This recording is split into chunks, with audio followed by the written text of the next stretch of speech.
Okay, welcome everyone to the first actual conference call.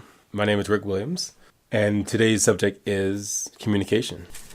And what I want to do today is start off with a passage from, I don't know if who's familiar or not with the book Outliers, but it has a real great chapter that deals with communication in a way that I think really gets the point across a lot. Communication, as you know, is what I feel is the basic, true fundamental of any relationship, whether you're dating someone or if you are at work, your family, your friends. Learning how to communicate with that person is essential. And what I like to break it down to is the five senses, which is, what am I seeing? What am I hearing? What am I feeling? And so learning how to communicate those things in a way that I own my experience and refrain from blaming another person. So I feel this way, like one good dynamic is if it's unarguable, if a situation happens, if someone's late to a date or anything like that, owning your experience without blaming the other person or being mad at the other person, or when we are late, I get upset. That's nothing arguing, and that's not blaming someone. When this happened, I feel this way. And it's a way of owning my experience of the situation and not blaming the other person. And communication either does two things. Some may say three, but I believe it's just two. Communication either brings people together or pushes us apart. You're either doing those two things with anything that you say. So if you're telling a story, you're bringing someone into your world, bringing someone into your views of the situation, or you are pushing away. You're either pushing away or bringing someone into your world. And that is the basics. That's the basic function of all communication. Some may say that you either stop, but that's not really, I don't believe that's really what happens. Like, we're either bringing someone in, pulling someone into our world, showing them who we are, or pushing them away. And usually the pushing away is a breakdown of that communication, because the other person's communication and our communication usually is to bring someone in. When it's not understood that we're trying to bring that person in by the choice of words and the structures of how we're saying it, and when what we are saying is being perceived as pushing away. So the common thing about being late is, you're always late. Why can't you be on time? And over the weekend, I was, what ran through my head was this passage of Outliers that by Malcolm Gladwell, that I remembered really illustrated the differences in communication. It reminded me of how communication can break down in crucial situations. Plane crashes are much more likely to be the result of accumulation of minor difficulties and seemingly trivial malfunctions. The typical accident involves 7 consecutive human errors. One of the pilots does something wrong that by itself is not a problem, but one of them makes another error, and on top of that, which combined with the first error still does not amount to catastrophe, but then make a third error on top of that, and then another, and then another, and then another, and then another. And it is this combination of all these errors that leads to disaster. Those 7 errors, furthermore, are rarely problems of knowledge or flying skill. It is not the pilot that has to negotiate some critical technical maneuver and fails. The kinds of errors that cause a plane crash are invariably errors of teamwork and communication. One pilot knows something important and somehow doesn't tell the other pilot. One pilot does something wrong and the other pilot doesn't catch the error. A tricky situation needs to be resolved through a complex series of steps, and somehow the pilots fail to coordinate and miss one of them. Now, what that means is, now think about that. Think about the errors on top of errors, and then teamwork. One of the pilots makes another error on top of the first error that the first pilot made. So put this in terms of relationships. Think about you holding back some critical point of information due to fear, due to being afraid of being judged by your partner, or that partner would take your love away, or take their love away. This is when the communication between couples breaks down. And I'm going to read this again. The typical accident involves 7 consecutive human errors. One of the pilot does something wrong that by itself is not a problem. So doing something one way, making a mistake by yourself, making one mistake is not a problem in a relationship. But then stacking that first problem with another problem of missing another opportunity to speak to something that you're holding back to, or speak to a problem that you have, or that problem that you're having with your partner. And these events stack up on each other and becomes one big catastrophe, which leads to a big argument and eventually can lead to breakup, or a total misunderstanding, or a loss of trust, a loss of, all these are opportunities to love the other person. These are an opportunity to show someone that you love them and they will always be loved. That plane crashed due to the subtleties of the communication between the airport control tower and the pilot and the co-pilot on the plane, not stressing how important a situation was. That plane, in other parts of that story, that true story that the plane crashed in New York, was that the plane was coming from Colombia, and they circled around Atlanta for like 20 minutes. They circled around Philadelphia for another 20 minutes. They circled around New York for 20 minutes. And all through this time, they were running out of fuel. They had an hour before they got to New York, before they actually crashed, and never gave the severity of the situation that they were in. And I read that story to kind of hit home about how crucial communication is. Have you ever been in a conversation with someone that you loved and felt like you weren't getting your point across, or felt that you needed to mitigate instead of having the freedom to fully express what it is that you desired in that moment? Have you ever been in a place where the words you are saying are creating more stress, or creating more opposition in your partner or in the person you're talking to than you are being heard? The structures, the energy in which we talk to another person is very key. If we are speaking from a frustrated place, we limit ourselves to access more of where we are.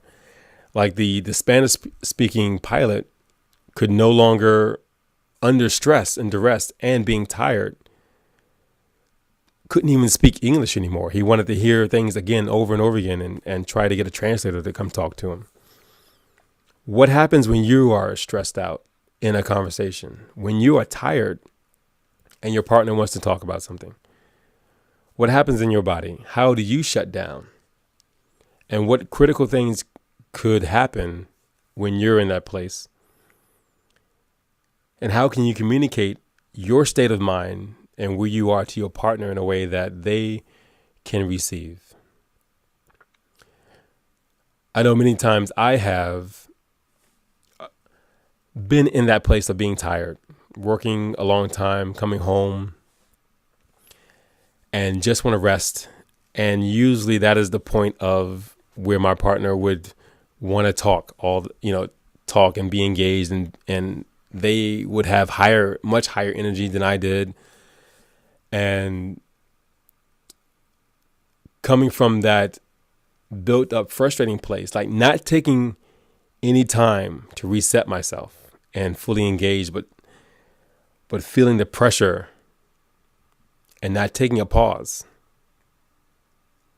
Sometimes I would snap back and be just like, just let me, leave me alone, or let me rest, or, one of the death sentences is why you always approach me when I'm tired, or, things like that. It's very critical to understand where we are when we are engaging with our partners. Sentence structures that open versus close, speaking from how I feel.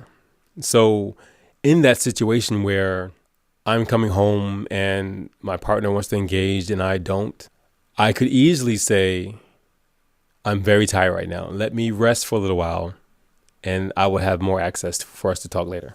I feel how excited you are and I want to engage with you.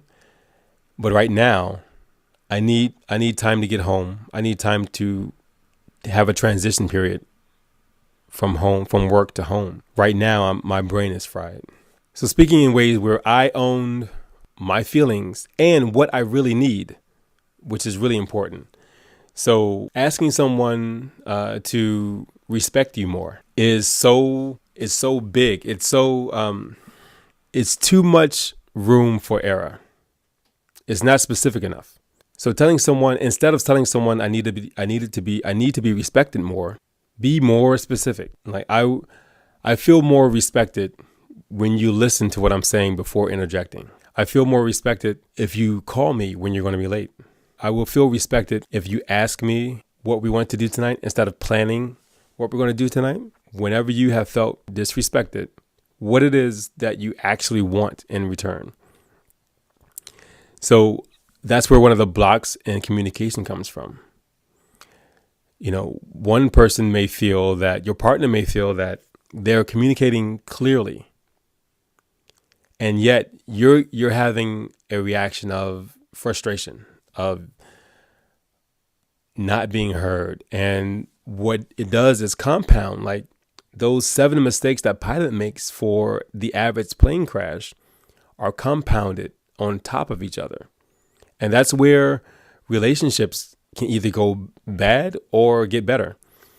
It's the compounding of each experience that we are thinking of. So the blanket term of you always means that you have stacked on top of each other each time this person has done this situation, has done that thing or said that thing, and you have never properly have been able to communicate what it is that bothers you and what it is that you need in order to solve the problem. And granted, sometimes we don't know. We just have feelings and we just are frustrated. But being able to breathe, like literally take a breath when you feel your frustration building or your anger building, and then check in with yourself. Check in with yourself and check in with your partner. If you're in a heated conversation, take a breath, breathe deeply, and check in with your partner. Ask questions like, what do you hear me saying? What do you think I just said? When that person reflects that back to you, it gives you a point to go from. Well, no, that's not exactly what I'm saying. It's close, but I don't feel heard yet. Like feeling heard is, to me, my experience of that is when my body relaxes and I no longer want to be defensive and I no longer want to prove a point. So being heard is part of communicating. And the only person that can judge if they're being heard is the person talking. So sometimes I would come back with, I understand what you're saying. Yes, I get it.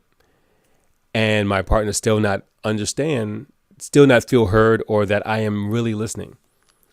So in that situation, there's usually a detail or a way of that I need to phrase it that creates better understanding, that creates the feeling of being heard or understood. And reflecting back to that person is the start of that process.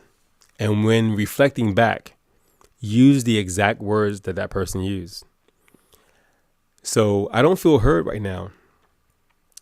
To come back and say, I see what you're saying. But no, you don't hear me. I don't feel heard. No, I see exactly what you're talking about. Those two are very similar, and you actually could mean the same things, but using different words to describe, using your language and your words to connect to someone sometimes creates a block. It creates a misunderstanding. Because in order to understand someone, you have to get into their world, get into why they use those words that they're using. Why are they engaged the way they are? Why are they feeling frustrated right now? Communication also is mirroring a person's words and structures is only really part of communication. Communication also happens in our bodies. When our partners are frustrated, we may begin to feel all of a sudden like, there's some tension in my chest, and checking with your partner about that. When you began to talk, I felt some tension in my chest. Like, how are you feeling in your body right now? Like, where are you feeling tension or pressure? Or is there a buildup of frustration inside of you that's in your chest? Like, our bodies can mirror our partner's bodies, and to understand where the frustration is, where the tension is, where the point of access can be in relating and bridging to our partner. So there's the language, there is our body language, and there is the energy behind what we say. So like the inflections of what we're saying. We can use any words that we want to convey, and use the exact same words to convey love, and also to convey anger. It's all about the energy that our body is putting off through our voice inflections. Like if I were to say you really get on my nerves, is different from you are really getting on my nerves right now. Like one can be playful and alluring and sexy, and the other is about really being angry. And sometimes our past histories of hearing those things get in the way of hearing it in a new way from our partner. And one great way is to just really be aware of when you're in a conversation, and practice with everyone you're with about what you're feeling as you're talking to someone. Like what are you picking up from them that is not only in their words, but and look at their body language. Hear how they're saying things. Feel the impact that those words have on you. Like those three things with practice will definitely have you be a better communicator. Are there any questions out there going on? Let me unmute everyone. Are there any questions out there? Was I clear about relating the story from outliers to how communication is critical? Let me know either on the private messages on the fan page or any comments. We had a question come in earlier through private message.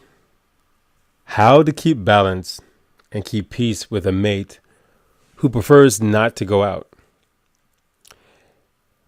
They just want everything to be about us. Great, but every now and then I need a release. Those kind of differences in a relationship also come down to communication. Usually, like when our partners have our best intentions in mind, like in a healthy, relatable relationship, understanding our partner first before we are understood is a key. That's like the first thing in Stephen Covey's Highly Effective People. Is to, in order to be heard, listen first. So really getting into specific details, like I feel like there may be some assumptions of why, like really why that person wants to stay in. Try digging a little deeper until you really get their world about it. And this does two things. Most times in human behavior, there are blocks that we are resistant to. But once we are heard, those blocks are removed and we're willing to open up to our partner and give them what they want. Now, sometimes it becomes a place where both people are stonewalled and don't want to move. And that is just a recipe for disaster when neither person wants to move. And the reasons behind that could be the needs are just not being met. But understanding your partner and why they don't want to go out in a way that you experience them.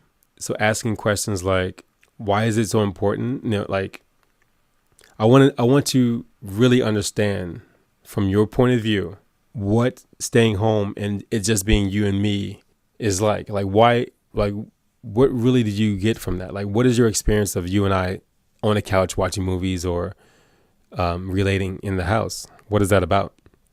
And some things that may come up is, being distracted by the noise or not being able to hear when they're out and about, or I have to worry about, other people coming into our being bothered or just being outside, or that person loves being home and loves to have a home together.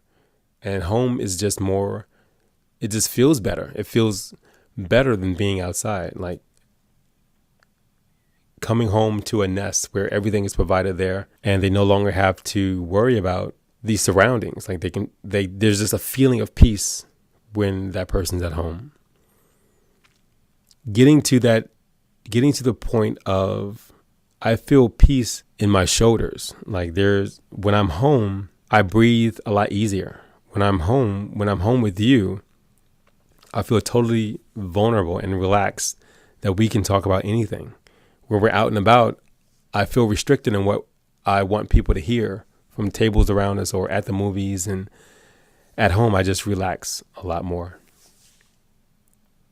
Getting to a depth of understanding like that, where you can empathize with that person and really check in to yourself to feel their joy or peace when you're at home. And when that person feels understood from their point of view, they let you know that they feel heard and they understood by checking in. Like, let me see if I get this right. Your body just relaxes when you come home, and you love that we can share and be intimate with each other through our words and through touching, and that we wouldn't be able to while we're outside, while we're out dancing or, at the movies or something. Is that right? And that person could, your person could verify that, or there would be some more digging to do.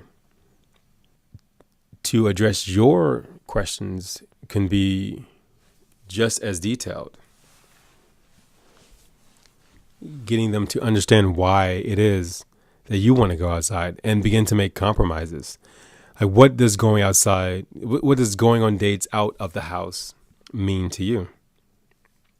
It could mean a number of things, like being able to be seen, being seen in public with the person you love is a important thing to a lot of people.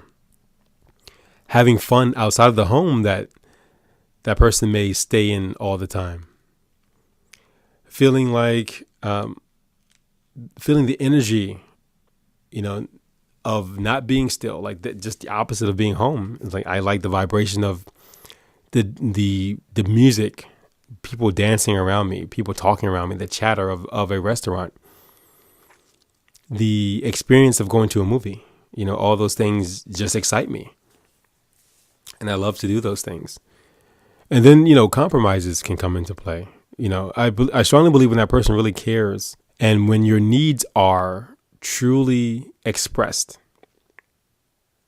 When we don't go out, I feel I don't feel loved. I don't feel that I can show you off, or that I am shown off by you. And that makes me sad. I get excited when we go out. I get excited about being out with you. And when we don't, that again, that makes me sad. And then begin to negotiate about how many days you need to go out. Like what is the perfect amount of days that you need to be out, and what are the perfect amount of days that your partner needs to be in?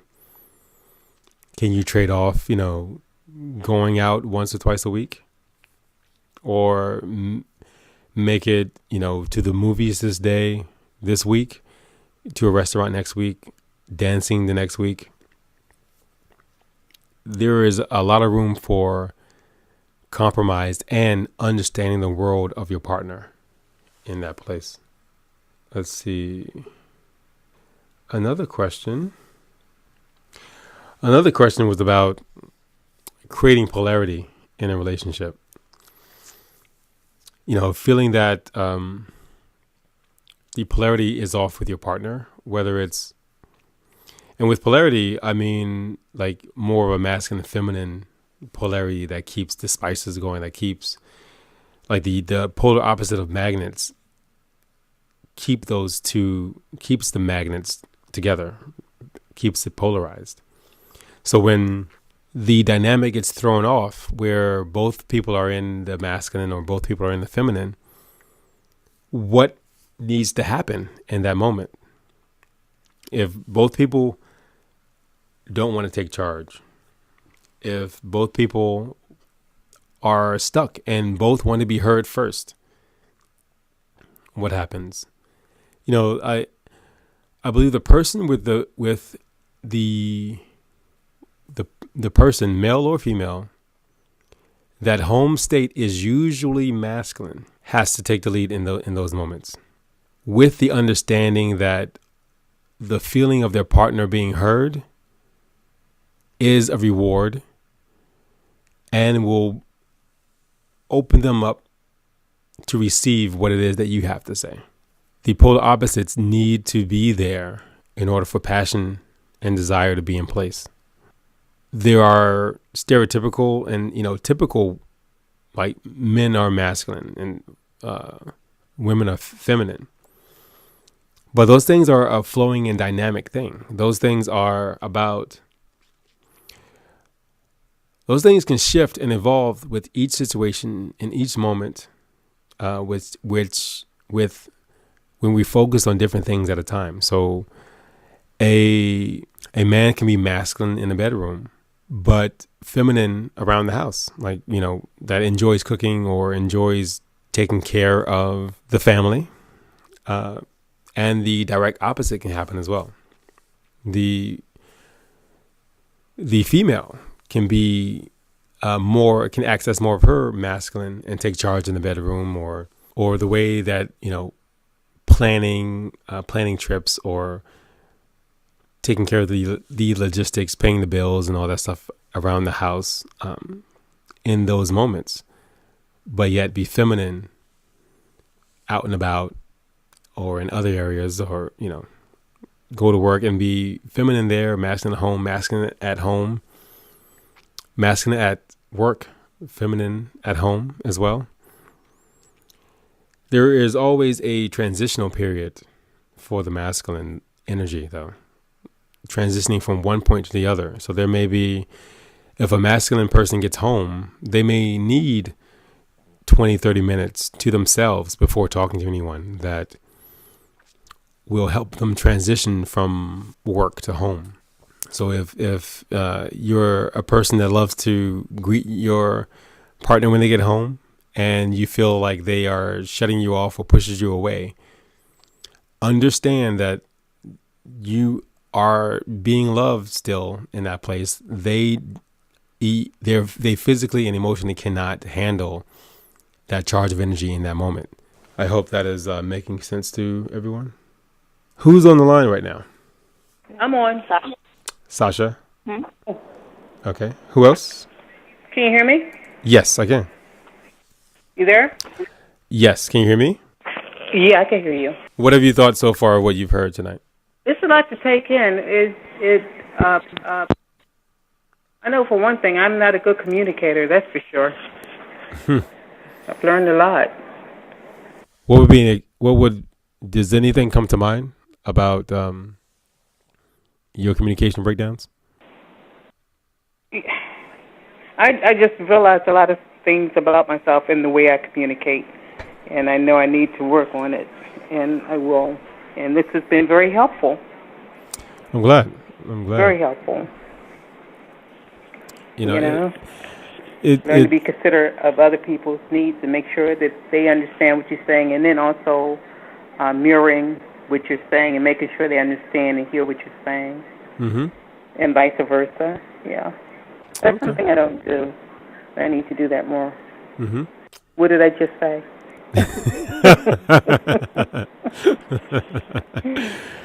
That you want to listen more. Very interesting. And that you want to make sure that the other person is heard as well as you're being heard as well. Like you want to, I using a little different language of you, I feel like you're wanting to be more considerate and take in what other people are saying, as well as better ways of you communicating as well. Right. Okay. Thank you. Is there anyone else with a question or comment? Everyone is unmuted right now, so you can just talk if you have a question. I don't have a question. I don't know about anybody else. Okay. I'm fine. Good. Well, I didn't have any. Who's that, Sasha? Yeah, I said I didn't have any questions. Okay. What did you think of the information tonight? You say what? Well, I didn't hear you. What did you say? What did you think of the information tonight? I think it was good and helpful. Did you notice anything that you do or want to do going forward? I don't know at this point. I think I'm generally open in conversations, but I think for me it's more so voicing my opinions and so forth. Okay. When I do communicate with others, that's what I don't do. Okay. So you're more like of the giving spirit and make sure the other person is taken care of and heard and things like that, and you don't make yourself feel heard afterwards. Right. Okay. Cool. I know a lot of people that I talk to are hesitant about being honest with their partner because they don't want to hurt their feelings. Yeah, that is a big one as well. You know, that is more. It's also communication, but it's also building trust. Having the conversations before you have that conversation, like setting a foundation of what we can talk about and what we can talk about, and set up a pattern of being non-judgmental when we are talking to our partners. You know, just setting up a foundation of trust. And the key foundation of trust is when both people know that we want the same outcome. So if the outcome is for us to love each other and trust each other, and we act upon that and show our partners that is actually through our actions, that's who we are, and this is who we want to be. That builds a lot of trust. And then also setting up like what's called a pre-frame before talking to someone. So a pre-frame before talking about something very sensitive would be, I need to tell you something, but I'm afraid that what I tell you will make you angry, or you will want to leave or take your love away, or whatever the actual fears are. So there's something I need to tell you something, and I'm afraid that when I tell you, will get mad and won't listen to me or be mad at me. Is there a way for, can I say this without you being mad? without you getting mad. Like putting things in that way where our fears or our needs are put out there instead of we need to talk. That's an instant defense goes up. But if there's something that I need to tell you that's very important to me, and I'm afraid that you will make fun of me, I'm afraid that you will cut yourself off from me, really diffuses a typical reaction from that partner. Does that make sense? That makes sense. Yeah. Yes. Yeah. What about if somebody has, like body odor or something like that, and you try to be diplomatic about it, but they don't appear to get the hint, or? Mm-hmm. Well, that's because you're hinting. I mean, should you just come right out and say, I'm afraid that, I have something to tell you, or I need you to listen, or... Yeah, exactly. Like, I mean, how do you go about telling somebody that? And the fear would be, what would the fear be? That you would hurt their feelings, or... Yeah. You just explained it. I don't know. How do you handle something like that? You just talked it out right there. There is something that I need to tell you that is very sensitive, and I'm afraid that I'm going to hurt your feelings. Mm-hmm. Mm-hmm. And that will prepare. And it's suppose the person say, "Well, why didn't you tell me yesterday or last week? Sometime. Why are you waiting? You're just trying to be mean, or no? Tell them why. Remember you tried to, be diplomatic about it, but you didn't come out and say it. You just, left little hints and clues, and apparently they didn't get it. The truth will always set you free if you know how to tell it. Mm-hmm. So when they do come back with that, just say exactly what you just said. Like, I was afraid. Like, this is a sensitive subject. It's all in the way you tell it. Yeah. Like, this is very sensitive. Is it so much as how you said or when you tell them, or does that matter? You can create the win by what you say. You can always create the win by the pre-frame. Like, there is something that I haven't told you that I need to. I like that. Mm-hmm. That there is something that I have been afraid to tell you. There are a number of ways to create the moment now when we talk to someone. Mm-hmm. And just what you if they ask that, and just say, I was afraid to tell you, like, people are sensitive about body odor, and I didn't know how to bring it up. Like, but you would never say, I know somebody told you before. No. Say anything like that. That's definitely and you can feel the difference in that statement compared to the other statement. Like, you can feel someone shutting down from that kind of statement, as opposed to there's just something I needed to tell. I was afraid to tell you. I was afraid to tell you compared to you have got to smell yourself. Seriously. There's two different directions altogether. But it's really like sometimes those blocks, like the hinting around and things like that, are fear reactions to not being loved. So, and I say that and I say it that way because the two major questions that every situation breaks down to is, will I be loved and am I good enough? So in that situation, if I tell you you stink, will you love me?